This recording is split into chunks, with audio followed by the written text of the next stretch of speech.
Tricia, I want to thank you for joining us today. We're here with Tricia Murphy from Aslan Home Lending. Welcome, Tricia. Hi, nice to meet everybody. And as we were talking before we started recording, we have a lot to talk about this. There's so many things happening in the market. Just so many. I think as of June, it kind of flipped, to me, to what I saw. And like today, I just looked on the MLS and we still have about 300 more price reductions than we have active listings. Yeah. What is the people are still overpricing the homes. They are. There's a lot of sellers, unfortunately, that I don't think have shifted their mentality, and they don't realize the market has shifted, even though I know agents are attempting with everything they have to let them know. Some people just don't want to hear it, right? They waited just a little bit too long, and it's still a great time. I mean, we've still seen, they're still getting record profits and still, right. We still have seeing the appreciation and they're realizing. Yeah, we still have double-digit appreciation. But sometimes they have to come down 5 or 10 or 15,000 from where they thought they were going to be. So it's a little bit of a mind shift for sure. So at least, what you had told me that sellers are now making concessions in order to sell their house. Can you tell me what's that all about? I never heard that before. Yeah, and again, I feel like we're going back to normal, right? Okay. So that was normal before, really before the last few years, and people just have really gotten away from it. But really what usually happens is they may increase the price a little bit to cover their concessions, right? Okay. But I've closed, the 3 files I've closed this week all had seller concessions on them, and they were between $8,000 and $12,000. And so really they're either trying to help them buy down the rate, or they're trying to help them with their closing cost and prepaids. And I know I just had one that closed on Tuesday.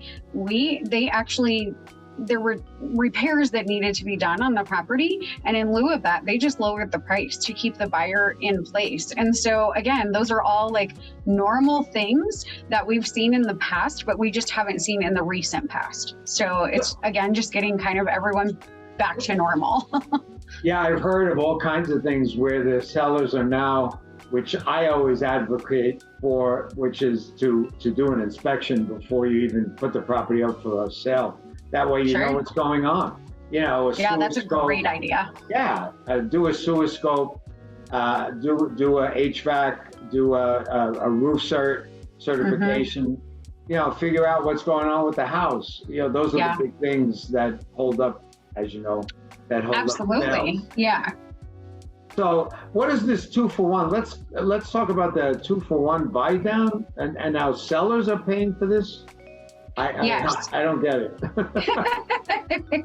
So really, it's a benefit for the buyer and for the seller, because it allows the buyer. So basically what happens, we'll just use a rate example of 4.75. And so it allows the buyer to go from whatever their normal payment is, where they're living right now, and kind of ease their way into their new payment. So basically, if we lock at 4.75, in year 1, it's going to be 2.75, and in year 2, it'll be 3.75. Wow. The seller really is covering the buy down for that, and the buy down is really covering the difference in the rate between the 4.75 and the 2.75 for the lender. So it's helping the buyer qualify and be able to sell the house, right? Instead of, you don't have to do a price reduction, you can do this instead, right? We're offering to pay sellers buy down. I've seen a couple of agents list it like that. It's great for both parties, right? Because the sellers are giving a little and the buyers are getting a little, right? Yeah, and it's just kind of a nice way of, like I said, easing the customers into their payment, and also helping the seller. I'm paying for this for my buyer, whoever that may be. Okay. And so it allows, it's an exciting thing for a buyer as well to be able to not have to pay for the buy down, because they may never recoup that cost if they don't stay long enough. So Right. Now the seller can pay for that at closing, or that has to be out of pocket? Okay, so it's not out of pocket. It's at closing. Yep. No, it's not out of pocket. It's really just a debit credit at closing. And so no money, the buyer's not touching the money and the seller's not handing over a check or anything like that, which is nice too. So. Got it. Does it take longer to do this, or it's the same amount of time for you to set this up? Yep. No big deal. Yep, same amount of time. Really, we set it up from the beginning that way as we're talking to our customers. So as we're going through the best options for each customer, if we know, especially like that the seller is willing to pay for that, we're just going to start right from there and go forward with that. So. Okay. So how does it come out that the seller is going to do that? Do they advertise that they're going to do that, or they just get a buyer and then try to negotiate with them? I mean, how does this come up in conversation? Yeah, so I've seen both. I think some listing agents are getting smart to it, right? And so they're talking to their seller about, hey, let's offer this as an option for the buyer, right? So it'll cost you, let's just use a number of 10,000 because everybody likes round numbers. So let's use a number of 10,000. So it's going to cost you 10,000, but you're really going to recoup that, right? Because you're going to sell faster than everybody else on the block, right? That is selling at the same time.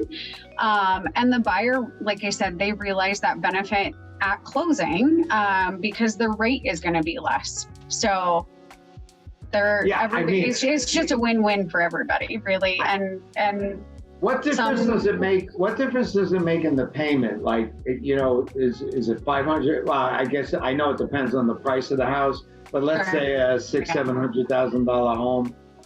What kind of payment difference off the top of your head? I know you don't. Oh, you got your calculator. Oh yeah, it'll be. Yeah, I was like, I'll get my calculator out here. It'll be several $100s every month, and the difference in the payment. Yeah, I mean, there's a big difference. Again, the higher the price, the bigger difference it makes, right? But yes, it's a big savings, for the customer.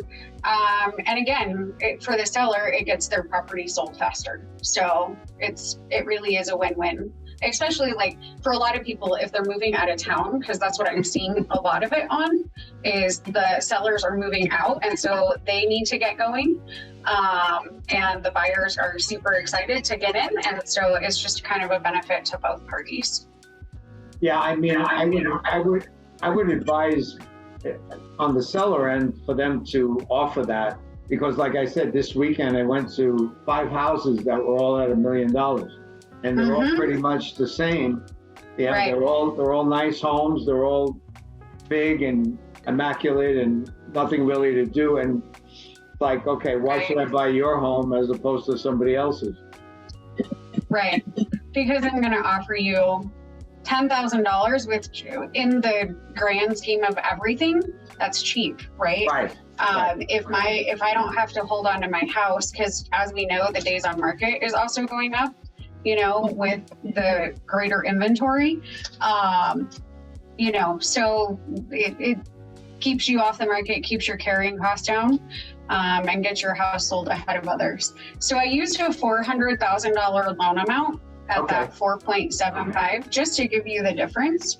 So if we're doing it at 4.75, it would be $2,087 if we're buying it down and doing the temporary buy down to year one at 2.75.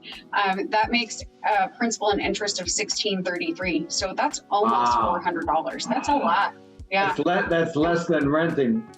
Yeah, exactly. So, yeah. And so, it's just, again, it's a great way of easing your way into your total monthly payment. And if rates happen to go down into the threes again, which who knows, we might see it, right? If it happens to go down into there, refinance it, and there's no prepayment penalty, which is nice. Yeah, I mean, that's what I was thinking. That's the first thing I thought of. If you buy somebody 2 years, by the third year, we don't know it. Nobody has a crystal ball, and with this craziness going on, who knows where we're going to be? But we may be at a good point anywhere. Absolutely. So they could refinance at any time, the first, the second, or the third year. It doesn't matter. Okay. Doesn't matter. Yep. No prepayment penalty, which is awesome, because that's really the first question I get out of almost everyone. So what's the catch, right? And the only catch is that the banks are always going to, they're risk averse, right? They like to make their money just like everyone, right? They are not non-for-profit entities. So they're collecting it up front, but it's coming from the seller in that seller concession. So that's the nice part. Yeah, so for the seller, I think they should do it automatically. I'm also hearing that some sellers are actually doing an inspection, and they're paying for it up front before they even list their home, which I think is fantastic. I think that's great, because it can become a sticking point during the loan process if things have to be done. I just had one that the appraiser called out stuff that had to be done that the seller hadn't done, and they hadn't done an inspection ahead of time, and it could have, thank goodness, in this case it didn't, but it could have delayed the closing. So yeah, it makes total sense. First of all, you're transparent to all the buyers, and buyers are going to trust you 100 times more than somebody who hasn't. I see people buying 30, 40, 50-year-old houses without an inspection. A few 3 or 4 months. A few months ago. 4 months ago, 3 months ago. Yeah. They were buying houses without inspection, which in Colorado I think is crazy. Anywhere. Yeah. But especially anywhere. I think anywhere, because just anything can happen, right? So things happen behind walls and under floors, and I mean, you don't know if you don't have that inspection. So absolutely, I think they're super important. Yes, very good. So you would recommend, so as a buyer, would it be appropriate to ask for that when you're writing the contract up? Or, for the 2-1 the seller concession? Yeah. So really what I would do, absolutely. I mean, again, I've seen them written in the contracts, and most of the agents that are asking for them that I see, right, they're just putting it as seller concession, and then they're talking to the other agent that the intent is to use it, because of course, if there's too much in that amount to count towards the buy down, you can use it towards closing cost and prepaid. So we don't want to cut anyone short on that. And work with your lender. If you're thinking about trying to talk to your borrower and we're trying to talk about a 2-1 buy down or even a permanent buy down, either way, talk with your lender and just kind of work through what that number looks like. Because I mean, for some people, they're like, I'm going to be in this house forever and I don't want to go through this process again. Okay. So I want to do a permanent buy down and not just the temporary buy down, because the 2-1 is temporary. But you can make it permanent? I can make it permanent. The only thing is we can't go super crazy. Like, I've had some people like, I want to pay 5 points to buy my rate down. And unfortunately, the federal government regulates us on, no, they don't let us do that.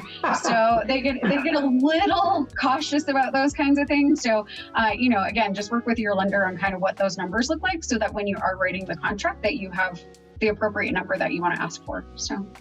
This is great. This is great news. Thank you so much for sharing this secret, because I didn't know what the heck this was. I never heard of this. Sure. I'm sure our listeners haven't either. Thank you so much. And how do we get a hold of you again? Yes. So I was going to say, I should have put up my information on the screen. Yeah. So it's Trisha Murphy, Aslan Home Lending. My email is trisha.m@aslanhlc.com or 720-780-1292. All right. And I appreciate you. Thanks for asking me to be here. Thank you very much. Thank you for the information. Bye. Yeah, Trisha. of course. Bye.